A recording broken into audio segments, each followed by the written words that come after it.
खबर आपको बिहारी से, जहां पर हमारे डिस्ट्रिक्ट रिपोर्टर शेख अब्दुल हन्नान की रिपोर्ट के मुताबिक पाकिस्तान मरकजी मुस्लिम लीग बिहारी के ज़ेर-ए-तमाम वी चौक से जश्न आज़ादी रैली निकाली गई, जो शहर के मुख्तलिफ रास्तों से होती हुई गोल चौक पर इख्तिताम पजीर हुई, जिसकी क़ियादत Rana Mohammad Shafiq, chief organiser Pakistan Markazi Muslim league ज़िला बिहारी, अरशद जावेद चौधरी, नायब सदर Pakistan Markazi Muslim League Bihari, Chaudhry Asif, general secretary Markazi Muslim League Bihari, महराबिद सियाल उम्मीदवार MPA PP 232 Mohammad Ijaz coordinator तहसील बिहारी ने की।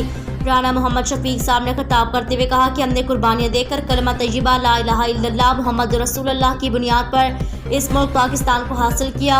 आज हम 76वीं यौम आज़ादी के मौके पर इस अज़म का इज़हार करते हैं कि हम इस मुल्क की हिफाजत के लिए तन मन धन कुर्बान कर देंगे और तन मन धन कुर्बान करने के लिए हम वक्त तैयार हैं। मजीद ये कि पाकिस्तान मरकजी मुस्लिम लीग ने ज़िला बिहारी की तीनों तहसीलों में जश्न आज़ादी फ्लोट कैंपस रिलीज़ का अहतमाम किया, जिसका मकसद अवाम उन्नास के दिलों में मुल्क पाकिस्तान की मोहब्बत और जोश पैदा करना है। रैली में अवाम की कसीर तादाद ने शिरकत की। शुरका ने हाथों में कौमी परचम उठाए हुए थे।